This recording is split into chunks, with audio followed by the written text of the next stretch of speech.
Okay, picture this. We're going back to a time way before the great Greek philosophers were debating on the steps of Athens, before the very concept of modern medicine was even a blip on the radar, before architecture was considered a rigorous mathematical science. We are heading right back to the dawn of recorded history to look at one guy whose brilliance literally changed human civilization forever. In this explainer, we're diving into the life of Imhotep. He's often called the forgotten genius of ancient Egypt, and his story? Well, it is so incredibly extraordinary that centuries after he lived, people actually worshipped him as a god. So it naturally brings up a pretty big question. Who actually was the world's first genius? Now, history is absolutely packed with brilliant minds for sure, but Imhotep is arguably the first person whose name and, more importantly, whose specific accomplishments were actually written down and preserved for us to see. I mean, think about that for a second.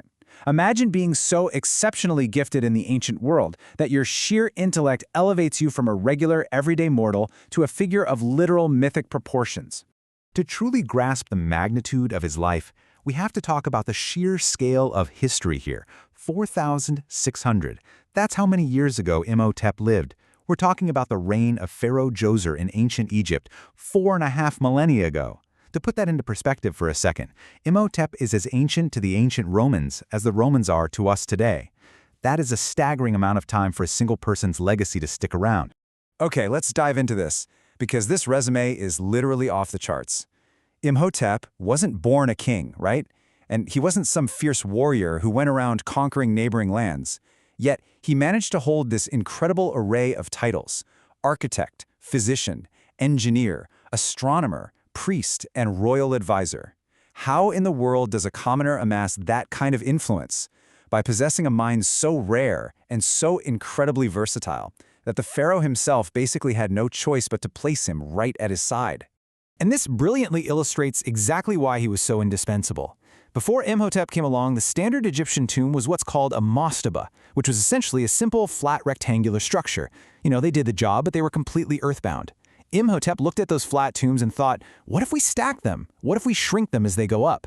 He wanted to create a monument that actually reached toward the heavens. He completely, utterly shattered the architectural paradigms of his day.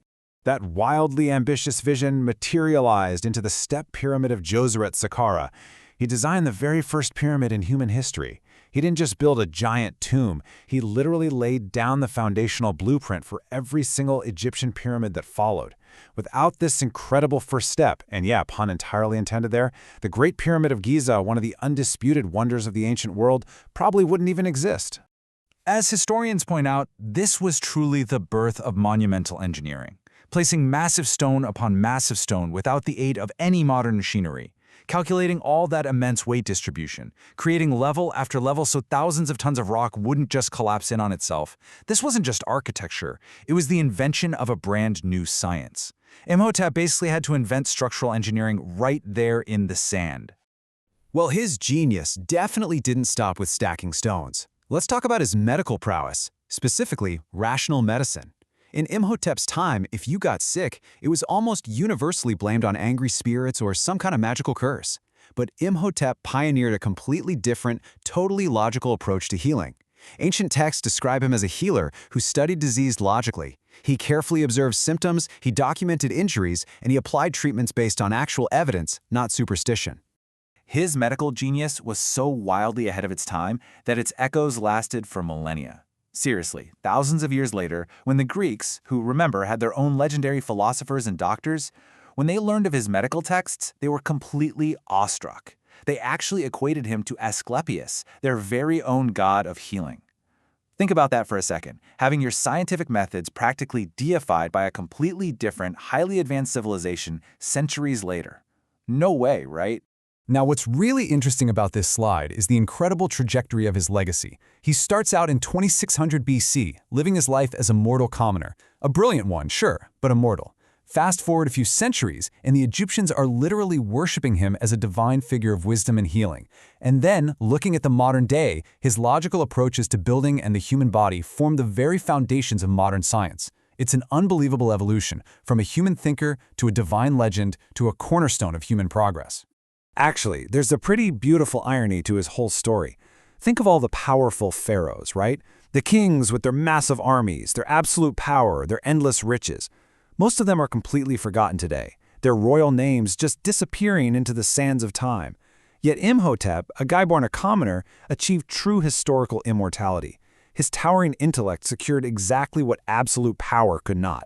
So what does this all mean for us today? Well, every single time you look up at a towering modern skyscraper, or every time you walk into a hospital for treatment, or read about some amazing new scientific breakthrough, you are witnessing the legacy of minds exactly like his. True civilization isn't just shaped by rulers mapping out borders or armies fighting wars. The real lasting foundation of human progress is built by the thinkers, the builders, and the teachers. Imhotep truly earned his ultimate title, the Architect of Eternity. If you ever find yourself standing in the quiet, sweeping silence of the Egyptian desert, looking out over the ancient stones of Saqqara, know that those stones are still whispering his legendary name. They stand there as a permanent, physical testament to the absolute, undeniable power of human ingenuity.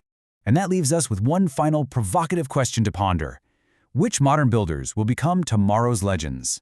Who among us today is laying the foundations for the next 4,000 years of human history? If you enjoyed this journey into the ancient past, make sure to subscribe to catch more of our explainers on the amazing figures who truly shaped human civilization. Because sometimes the most incredible legends were absolutely real. Thanks so much for joining me, and keep learning.